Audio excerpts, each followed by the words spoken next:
मैं जब भी नहाने के लिए बाथरूम में जाती तो ऐसा लगता कि जैसे कोई देख रहा है। हालांकि घर में हमारे 17 साल के बेटे के सिवा कोई नहीं रहता था। मुझे विधवा हुए 3 साल हो गए थे और जब नहाकर बाहर निकलती तो वहाँ पर भी कोई न होता। मेरा बेटा भी अपने कमरे में पड़ रहा होता। एक दिन मैंने वैसे ही बाथरूम का दरवाजा बंद किया और कमरे में चली गई। अभी थोड़ी ही देर गुजरा था कि मुझे किसी की चलने की आवाज़ आई। मैंने देखा कि मेरा बेटा एक हाथ में मोबाइल पकड़े और दूसरे हाथ में। मेरा नाम रजिया है। मेरी उम्र 15 साल थी जब मेरी शादी करवा दी गई और मेरी शादी एक हादसा थी। इस तरह की मेरे बड़ी बहन की शादी थी और मैं अपने बड़ी बहन की शादी के लिए बहुत खुश थी। हंसते खेलते नाचते गाते फिर रही थी। मेरी बड़ी बहन बहुत उदास थी। शादी की रात वह न जाने हमारे यहाँ से किसके साथ भाग गई। हमें तब मालूम हुआ जब हमने उसके कमरे में देखा कि कोई मौजूद नहीं है। वहाँ पर शोर मच गया कि दुल्हन तो भाग गई है, बेइज्जती हो जाएगी। लेकिन अभी यह खबर बारातियों में नहीं पहुँची थी। मेरी बहन की सास ने तो शोर मचा दिया कि चलो भाई चलो वापस। सब समझा रहे थे कि अगर आप लौट जाती हैं तो हम किसी को मुंह दिखाने के काबिल नहीं रहेंगे। मेरे जीजा ने शायद पहले से ही मुझ पर नज़र रखी हुई थी कि उसने कहा कि मुझे छोटी बहन का रिश्ता दे दें ताकि आपकी भी इज्जत रह जाए और हमारी भी। इसके बाद लोग जो भी बातें बनाएंगे, कम से कम आपकी बेटी से मेरी शादी तो हो चुकी होगी। फिर भी मेरी बड़ी बहन न जाने क्या सोच कर घर से भागी थी, लेकिन उसने सबको मुसीबत में डाल दिया था। मेरे जीजा शायद मुझे पसंद करते थे, इसलिए शायद फौरन उन्होंने यह बात कह दी। उसकी अपनी माँ उसे रोक रही थी कि ऐसा मत करो, हमें ऐसे घर से रिश्ता नहीं जोड़ना। जिस घर से एक बेटी भाग चुकी हो, दूसरी को भागने में कितनी देर है। न जाने इन लोगों ने अपनी बेटियों को कैसे संस्कार सिखाए हैं। लेकिन मेरे जीजा ने कहा कि उन्हें मुझसे ही शादी करनी है। मेरी उम्र सिर्फ 15 साल थी जब मेरी शादी करवा दी गई और मेरे जीजा जी अब मेरे पति बन चुके थे। मुझसे पूरे 12 साल बड़े थे। मेरी बड़ी बहन तो भाग गई, लेकिन उसने मेरी जान ले ली। न जाने कहाँ थी। मेरा उससे कोई राब्ता ना हुआ, लेकिन मुझे मेरे ससुराल में बहुत बातें सुनने को मिली। मुझे ऐसा लगा कि जैसे मैं ही भाग कर आई हूँ। लेकिन अजीब बात यह थी कि मेरा पति मुझसे बहुत मोहब्बत करता था। वह मुझे वैसा ही रखता था कि जैसे उसने मुझसे ही मोहब्बत की हो और फिर मुझसे शादी की हो।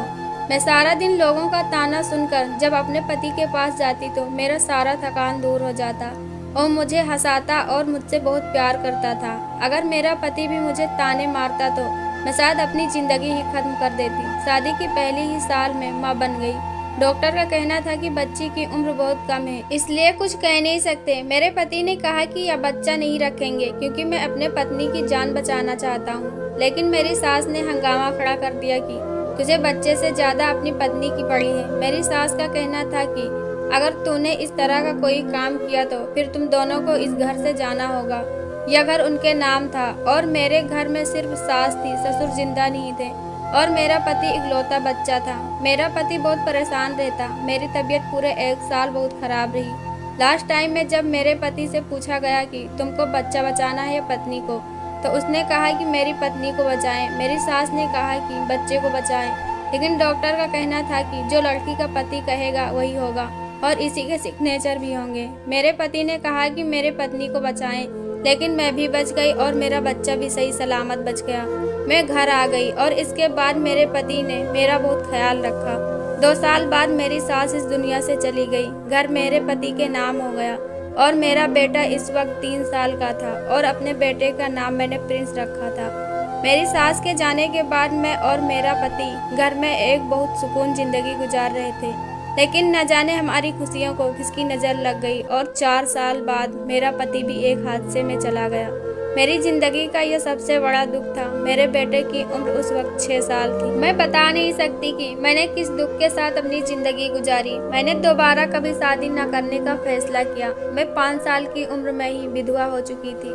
मम्मी पापा ने कहा कि तुम हमें अपना बेटा दे दो, हम इसकी परवरिश कर लेंगे और शादी भी कर देंगे, तुम दूसरी शादी कर लो। लेकिन मैंने अपने पति से वादा किया था कि मैं अपने बेटे का बहुत ज़्यादा ख्याल रखूंगी और मैं अपने पति के अलावा किसी दूसरे मर्द के बारे में सोचना भी नहीं चाहती थी। मेरे लिए यह एक बेवफाई थी और मैं अपने पति के यादों के साथ बेवफाई नहीं करना चाहती थी।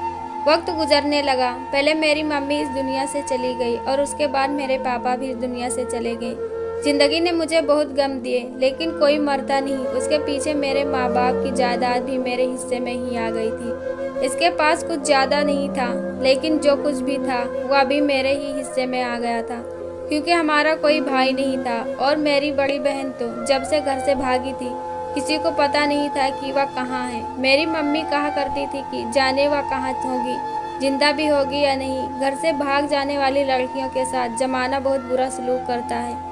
अगर वह किसी बेटी या अम्मा बन जाए तो उसके बेटी की जिंदगी बर्बाद हो जाती है। सब यही कहते हैं कि तुम्हारी माँ तो घर से भाग कर आई थी। मेरी माँ तो कभी कभी मेरी बहन को याद भी करती, लेकिन मैंने पापा की जुबान से कभी भी उसका नाम भी नहीं सुना था।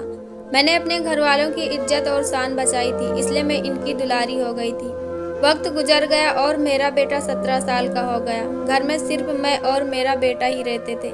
मैंने भी माँ बाप की तरफ से मिला हुआ घर को बेचकर चौराहे पर 2 दुकानें ले ली और इन दुकान के किराए से मेरा घर चलता था। पहले तो ये किराया बहुत कम था और घर चलाना मुश्किल पड़ता था, लेकिन वक्त के साथ ये लाखों में हो गया। हम 2 ही लोग थे, इसलिए ज़्यादा खर्चा नहीं था। बच्चे को स्कूल और उसके बाद कॉलेज में भेजा कि वह पढ़ाई करे। इसकी एक अच्छी सी नौकरी लग जाए तो मैं एक बहू ले आऊं, ताकि इस घर की खामोशी खत्म हो जाए। अकेले रहकर मुझे एक बीमारी लग गई थी कि अचानक से मेरा दिल घबराने लगता था। गर्मी का मौसम होता या सर्दी का, मुझे अचानक से बहुत ज़्यादा गर्मी लगना शुरू हो जाती। इतनी गर्मी कि मैं नहाने के लिए चली जाती। जब तक नहाती तब तक सुकून रहता। डॉक्टर से पूछा तो उसने कहा कि आपने ज़िंदगी में कितने दुख झेले हैं। पहले आपका पति और उसके बाद माँ बाप चले गए। सारी ज़िंदगी बिना हमसफ़र के रही। जब इंसान को कोई बीमारी नहीं होती लेकिन टेंशन होती है तो वह इंसान इस टेंशन को अच्छे से झेल लेते हैं और दुनिया समझती है कि बड़ा मजबूत इंसान है। लेकिन वह टेंशन लेना कोई आसान काम नहीं होता और वह बाद में किसी न किसी बीमारी के सूरत से अपनी ज़िंदगी का एहसास दिलाती है कि इंसान कमज़ोर है। हम इतने गम झेलने के लिए नहीं बनाए गए हैं। गम इंसान को मार डालता है। यही वजह थी कि अचानक से मेरा दिल घबराने लगता था और नहाने के लिए बाथरूम में चली जाती थी। एक दिन बहुत अजीब हरकत हुई। एक रात मेरा दिल बहुत घबराने लगा और मेरे पास कोई रास्ता नहीं था कि मैं क्या करती, और मैं नहाने चली गई। लेकिन जाने के बाद मुझे ऐसा महसूस हुआ कि जैसे कोई बाथरूम के बाहर से रोशनदान से मुझे देख रहा है। हमारा बाथरूम बहुत छोटा था। छत इतनी छोटी थी कि हाथ लगाकर उसको छू सकते थे, इसलिए रोशनदान से अंदर झांकना कोई मुश्किल काम नहीं था। अचानक से मेरा दिल बैठ गया और मैं बुरी तरह से डर गई और जल्दी जल्दी कपड़े पहनकर बाथरूम से बाहर आई, लेकिन बाहर कोई नहीं था। रात के 2 बज रहे थे। इस वक्त वह कौन हो सकता था, लेकिन शायद मुझे वहम था। लेकिन अगले दिन मेरे साथ फिर ऐसा ही कुछ हुआ और इस दफ़ा तो मैंने किसी की परछाई भी देखी। मैं जवान बेटे की माँ थी, लेकिन मेरी उम्र 32 साल थी। आजकल तो ज़माना ऐसा है, हमारा समाज इस कदर गंदा हो चुका है कि सोचा भी नहीं जा सकता कि लोग क्या क्या कर सकते हैं। या तो हम जानते हैं, मुझे शक था कि शायद कोई मेरी फिल्म बनाने की कोशिश कर रहा है। मैंने जल्दी जल्दी कपड़े पहने और बाहर आ गई, लेकिन वहाँ कोई भी नहीं था। मैंने अपने बेटे को आवाज़ दी, लेकिन जब मैं कमरे से गई तो वह फ़ोन में बिजी था। मैंने उसे नहीं बताया कि क्या हुआ। वह एक जवान मर्द और गुस्से में आकर कुछ भी कर सकता था या फिर किसी से लड़ाई भी हो सकती थी। मैंने कहा कि हमें लगता है कि जैसे कोई घर में दाखिल होने की कोशिश कर रहा है। वह तुरंत खड़ा हो गया और उसने हाथ में डंडा उठा लिया कि कौन हो सकता है। उसने घर के हर एक कमरे में देख लिया और लाइट वगैरह ऑन की, लेकिन कोई नहीं था। बाहर का दरवाजा भी बंद था। उसने कहा कि लगता है आपको कोई वहम हुआ है, यहाँ तो कोई नहीं है। लेकिन मैं जानती थी कि मुझे कोई वहम नहीं हुआ था। मैंने बताया कि किसी की परछाई देखी थी और किसी मर्द की यह बात नज़रअंदाज करने वाली नहीं थी, पर वह कौन हो सकता था। यह हरकत मेरे घर में दोबारा हो चुकी थी। दूसरे दिन फिर से मेरी तबीयत खराब होने लगी। मैंने सोचा कि होती है तबीयत खराब तो होती रहे, लेकिन मैं बाथरूम में नहीं जाऊंगी। बाथरूम मेरे घर के सहन में था। मेरे बेटे के कमरे में बाथरूम था, लेकिन वहाँ तो मेरे बेटे का कमरा था। बार बार वहाँ नहीं जा सकती। सो रहा होगा, उसकी नींद में खलल नहीं डाल सकती। उसको सुबह भी जल्दी जाना होता था। मेरी तबीयत फिर से खराब होने लगी। मैंने आसपास देखा और दिल को तसल्ली दे ली कि वहाँ कोई नहीं है तो नहीं, वहाँ कोई भी नहीं हो सकता। बाहर का दरवाजा भी बंद था और फिर बाथरूम में चली गई और नहाना शुरू कर दिया। लेकिन आज तो हद ही हो गई। आज तो मैंने उस शख्स की पूरी परछाई देखी। बल्कि उस शख्स के कदमों की आवाज़ भी सुनी। मेरा दिल तो पूरी तरह से बैठ गया। मेरे दिमाग ने काम किया और मैंने बाथरूम की लाइट ऑफ कर दी ताकि बाहर जो भी खड़ा है वह मुझे ना देख सके। मैंने बुरी तरह से चिल्ला चिल्लाकर अपने बेटे को आवाज़ देना शुरू कर दी। मेरा बेटा जब बाहर आया तो मैंने उससे कहा कि तुम ज़रूर अभी नींद से उठे होंगे, लेकिन मुझे लगता है कि घर में कोई है। वह नींद से जागा हुआ नहीं लग रहा था, बल्कि वह जाग रहा था। मैंने फिर से सारा घर देखा, लेकिन घर में कोई भी नहीं था। तो उसने मुझे उठाया और कहा कि आप सारा दिन परेशान रहती हैं, क्या सोचती रहती हैं, किसी बात की टेंशन है आपको? मैंने कहा कि मुझे वहम नहीं हो रहा है। बेटे ने कहा कि घर में कोई नहीं है। मेरा बेटा इस बात पर यकीन नहीं कर रहा था। वह सोच रहा था कि मैं किसी टेंशन में हूँ और इसलिए मुझे ये सारे वहम हो रहे हैं। अगले दिन मैंने सोच लिया कि मुझे क्या करना है। बाथरूम के पास कुछ मिट्टी फेंकी और उस मिट्टी पर पानी फेंक दिया, इसलिए कि वहाँ पर कोई भी खड़ा हो तो उसके पैरों के निशान बन जाए। मैं रात को उठी और नॉर्मल तरीके से चलती हुई बाथरूम में चली गई। थोड़ी देर बाद मुझे किसी के चलने की आवाज़ आई। मैं नहा नहीं रही थी, बल्कि चुपचाप खड़ी थी। मैंने अचानक से बाथरूम की कुंडी खोल दी। जो भी शख्स वहाँ खड़ा है वह भाग जाए, क्योंकि मुझे सिर्फ और सिर्फ इतना जानना था कि वह मेरा वहम था या वाकई बाहर कोई था। मैं बाहर निकल कर आई, वहाँ पर कोई भी नहीं था। अंधेरे में कुछ भी नजर नहीं आ रहा था। मैं कमरे से गई और टॉर्च लेकर आई और उस जगह पर रोशनी डाली जहाँ पर मैंने मिट्टी फेंकी थी। यह देखकर मेरे पैरों तले जमीन खिसक गई, क्योंकि वहाँ पर पैरों के निशान बने हुए थे। इसका मतलब मुझे कोई वहम नहीं हो रहा था, बल्कि मेरे घर में कोई था। यह महसूस करके तो मेरा दिल बैठ गया कि कौन हो सकता है, कौन है यह कर रहा था। मेरी तो किसी के साथ दुश्मनी भी नहीं थी। सुबह हुई तो मैंने इस जगह को गौर से देखा। जैसे रोशनी हुई मैं बाथरूम की तरफ भाग कर आई और कदमों के निशान देख लिए। पाँव का साइज वही लग रहा था जो शायद मेरे बेटे का होगा, यानी कोई मेरे बेटे के ही उम्र का था। परेशान बहुत थी, लेकिन क्या कर सकती थी? मुझे क्या करना चाहिए मुझे कुछ समझ नहीं आ रहा था। सोच लिया था कि इस बाथरूम में नहीं जाऊंगी, लेकिन कब तक नहीं जाती? यह मेरा घर था, क्या मैं अपने ही घर में डर रही थी? और अगर वह शख्स मेरे घर में आ जाता था तो मेरे घर में कुछ भी कर सकता था, मेरे बेटे को भी नुकसान पहुंचाता। यूं तो मेरी उम्र बहुत ज़्यादा नहीं थी, लेकिन मुझसे घर के काम ज़्यादा नहीं होते थे। मेरा बदन काफ़ी कमज़ोर हो चुका था, इसलिए मैंने एक नौकरानी रखी हुई थी जो 2 दिन बाद आकर काम करती थी। घर में हम 2 ही लोग रहते थे, इसलिए गंदगी भी नहीं होती थी और खाना वगैरह मैं खुद बना लिया करती थी। वही नौकरानी जो घर में झाड़ू पोछा लगाती। कुछ ही वक्त हुआ कि तभी मेरा बेटा आकर वही मिट्टी वाले पाँव वहाँ पर रख दिए। उसने कहा कि छोटे साहब अभी तो मैंने सफाई की थी। तो मेरे बेटे ने हंसकर कहा अच्छा नहीं करता और वहाँ से चला गया। जब वह जूते की निशान साफ कर रही थी तो मेरे कदमों तले से जमीन खिसक गई। मैंने उसे रोक दिया और कहा कि इसको साफ मत करो, और ध्यान से देखने लगी, क्योंकि यह पैरों के निशान तो वैसे ही लग रहे थे जैसे बाथरूम के बाहर मिट्टी पर बने हुए थे, यानी कि यह उन निशान का प्रिंट था, वही प्रिंट जो वहाँ बने हुए थे। पर यही प्रिंट तो मेरे बेटे के जूते का भी था। क्या वह ज़्यादा बड़ा इत्तेफाक नहीं था कि मेरे घर आने वाले चोर और मेरे बेटे ने बिल्कुल एक जैसे जूते पहन रखे थे? तो क्या वह मेरा बेटा था? अचानक से तबीयत खराब हुई और मेरा सर चकराने लगा। मेरी नौकरानी ने हाथ पकड़कर मुझे सोफे पर बिठाया और आवाज़ दी कि जल्दी आएं, आपकी मम्मी को कुछ हो रहा है। मेरा बेटा भागा भागा आया और मुझे पास की एक क्लिनिक पर ले गया। डॉक्टर ने कहा कि आप कमज़ोर हैं और आपकी किसी भी तरह की कमज़ोरी से बचें। वह मुझ पर दबाव भी नहीं डाले। वापस आते हुए जब हमने रिक्शा में बैठा तो एक औरत को देखा जिसने अपने आप को काली चादर में लपेटा हुआ था और वह एक खंबे की आड़ से मुझे देख रही थी। यानी कि मुझे एहसास हुआ कि जैसे मैं इसे जानती हूँ, कि जैसे कुछ मेरी लगती है, लेकिन मेरा तो इस दुनिया में कोई नहीं था जो ऐसा कर सकती थी। मेरे बेटे ने मुझे देख लिया और कहा कि अब घर चले, आपकी तबीयत खराब है, आपको आराम की सख्त ज़रूरत है। मेरा बेटा कितना मेरा देखभाल कर रहा था, इतनी घटिया हरकत कैसे कर सकता था? इसको इस तरह की हरकत करके क्या मिलना था? वही तो मेरा इकलौता रिश्ता था। मेरा बेटा, मेरा मान सम्मान, मेरा सब कुछ तो वही था। लेकिन जब सब कुछ अपनी आंखों से देखा तो गलती की गुंजाइश कहाँ से थी? समझ नहीं आ रहा था कि यह सब क्या हो रहा है। यह बात भी तो मैंने नोट की थी कि घर का दरवाज़ा बंद था, कोई अंदर कैसे आ सकता था? जबकि आधी रात को मैंने अपने बेटे को जगाया कि घर में कोई है, तो मेरा बेटा बल्कि जाग रहा होता था और फिर इस मिट्टी बिल्कुल वैसे ही जूते के निशान कैसे आ सकते थे जैसा जूता मेरा बेटा पहनता था। दिल तो नहीं मानता था, पर दिमाग बार बार इशारा कर रहा था कि कुछ तो गड़बड़ है। अब मुझे कुछ भी करके रंगे हाथों उस शख्स को पकड़ना था कि वह कौन है। अब मुझे एक प्लान की जरूरत थी और मुझे प्लान के तहत ही चलना था। मैंने अपने दिमाग में एक प्लान बना लिया। अपने बेटे से बात में पूछा कि तुम रात में जागते क्यों रहते हो, तो कहता कि मैं पढ़ाई कर रहा हूँ। मैंने कहा आज तो तुम्हारा काम नहीं है, क्योंकि अब तुम्हारी तो दिसंबर की छुट्टियाँ होने वाली हैं। तो उसने कहा कि आज कोई काम नहीं, आज मैं स्कूल से आकर सीधा सो जाऊंगा।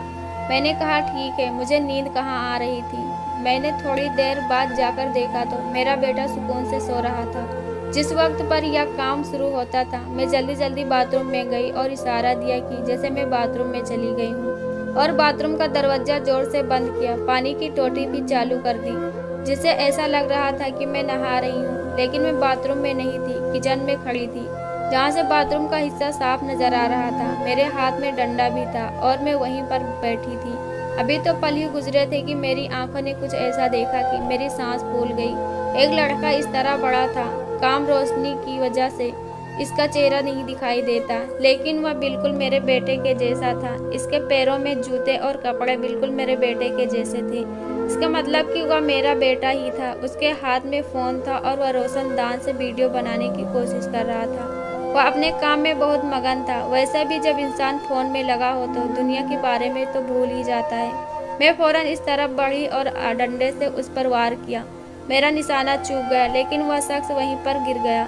मैं जोर जोर से चिल्लाने लगी और फिर मेरे आंखों ने कुछ ऐसा देखा। मेरे आंखों ने देखा कि मैंने देखा कि मेरा बेटा अपने कमरे से भाग कर आया और आते ही पूछने लगा कि क्या हुआ क्या हुआ। मैं बता नहीं पाई कि क्या हुआ, क्योंकि मुझे तो कुछ समझ ही नहीं आ रहा था।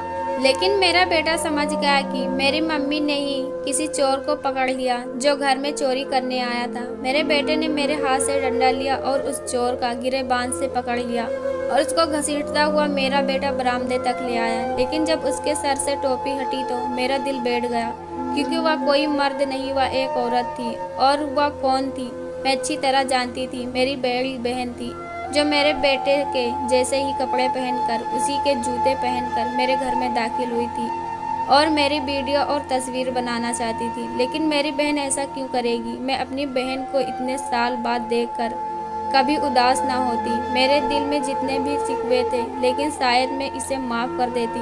लेकिन इस तरह देखकर मेरा दिल पूरी तरह से तड़प उठा। मैंने 18 साल बाद अपनी बड़ी बहन को देखा था, इस बहन को जिसे मैंने हमेशा से प्यार किया था। बचपन में इसके साथ खेलती थी और अपने दिल की बात किया करती थी। आज अपने खिलाफ एक हैरत अंगेज काम करते हुए आज रंगे हाथों पकड़ा था। वह यह सब क्यों करना चाहती थी। मेरा बेटा इसको नहीं जानता था। यकीन था कि मेरा बेटा उस पर हाथ उठा देता। मैंने अपने बेटे को रोका और कहा कि ये तुम्हारी मौसी है। वह हैरान रह गया। जिस औरत को मैंने उस दिन काली चादर में देखा, वह शायद मेरी बहन थी, जो इस दिन भी मुझ पर नजर रख रही थी। इसकी हालत बहुत बुरी थी। वह बहुत कमजोर लग रही थी, हालांकि वह मुझसे सिर्फ 4 साल बड़ी थी।